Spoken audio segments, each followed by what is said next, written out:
আসসালামু আলাইকুম প্রিয় দর্শক। আপনারা জানেন আমি হুমায়ুন কবির প্রধান। সাধারণত একজন বিক্রয় প্রতিনিধি হিসেবে সারা দেশে কাজ করে থাকি এবং এই বিক্রয়ের উদ্দেশ্যে সারা দেশের বিভিন্ন এলাকা আমি ভ্রমণ করার সুযোগ হয়ে থাকে আমার। তো সেই ঘোরার কারণেই আজকে আমরা চলতে এসেছি নেত্রকোনা জেলার সীমান্তবর্তী এলাকায়। এবং এখানে এসে দাঁড়ালাম এই কারণে যে আমরা একদম ইন্ডিয়ার কোল ঘেঁষে দাঁড়িয়ে আছি। যে জায়গাটি দাঁড়িয়ে আছি এটি একটি নয়াপাড়া সেতু এবং পেছনের এই অংশটাই হচ্ছে ইন্ডিয়ার মেঘালয় রাজ্য। তো মেঘালয় রাজ্যের এই অংশগুলো আপনারা দেখতে পাচ্ছেন।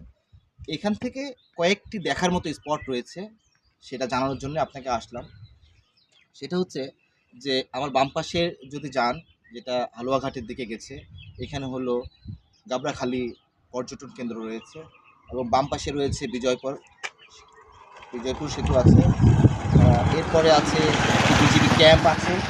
তারপরে রয়েছে মনসাপাড়া সাদা পাহাড় এবং নেত্রকোনার বিখ্যাত চীনামাটির পাহাড়। তো হয়তো আজকে আমরা ঘুরতে এই মনসাপাড়া যে সাদামাটির পাহাড়, তারপরে চীনামাটির পাহাড় হয়তো আমরা ভিজিট করব।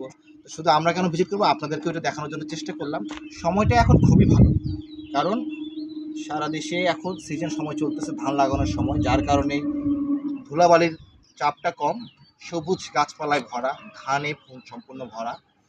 এবং এই চলার পথের এই রাস্তাটা আপনারা যদি আসতে চান এই জায়গাতে, সেটি হচ্ছে যে আপনি যদি নেত্রকোনা থেকে আসেন তাহলে আপনারা পূর্বধলা হয়ে আসতে পারেন, অথবা হালুয়াঘাট দিয়ে আসেন তাহলে মুন্সিরহাট হয়ে আপনাদেরকে আসতে হবে। আসলে এই ঠিক 1 থেকে সোয়া 1 ঘন্টার পথ, যে পথ দিয়ে এসে আপনারা যেতে পারবেন। মাঝখানে একটি নদী পড়ে, একটি সাঁকো পার হতে হয়। নদী এই মুহূর্তে পানি শুষ্ক অবস্থায় আছে, কিছুটা পানি রয়েছে, সাঁকো রয়েছে যেটাতে আপনি সহজে পার হতে পারতেছেন।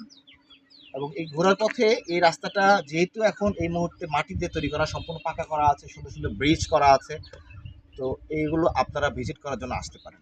আমরা ঘোরার তাগিদে এর পূর্বেও নেত্রকোনা আসা হয়েছে। নেত্রকোনা যারা আসেন তারা জানেন নেত্রকোনার বালিশ মিষ্টিটা অনেকটাই বিখ্যাত, এবং বালিশ মিষ্টি এর পূর্বে এসে আমরা উপভোগ করে গেছি। আজকে কোনো কারণে এই পথ ধরে যাওয়ার পথে যেহেতু আমরা ইন্ডিয়া পেলাম, মেঘালয় রাজ্য পেয়েছি এবং চমৎকার পরিবেশ পেলাম, সেই জন্য ভাবলাম আপনাদের সাথে বিষয়টা একটু শেয়ার করি। সুতরাং যারা নেত্রকোনা আসতেছেন, যারা হালুয়াঘাট আসতেছেন বা ময়মনসিংহ ভিজিট করতে আসতেছেন, তারা আপনারা এই চীনামাটির পাহাড় এবং মনসাপাড়া পাহাড়টি অবশ্যই ঘুরে যাবেন, আপনাদের জন্য যেটা অত্যন্ত ভালো লাগবে। আর আমরা এর পরবর্তীতে মনসাপাড়া পাহাড়ে যাব, হয়তো আমরা চেষ্টা করবো আপনাদেরকে সেটি দেখানোর জন্য, এবং চীনামাটির পাহাড়ে যাব সেটিও আমরা চেষ্টা করবো আপনাদেরকে দেখানোর জন্য। আশা করি আপনাদেরকে ভালো লাগবে। এবং সবচেয়ে মজার ব্যাপার হচ্ছে, আপনাদের একটু যদি ঘুরে দেখাতে চাই যে পাহাড়ের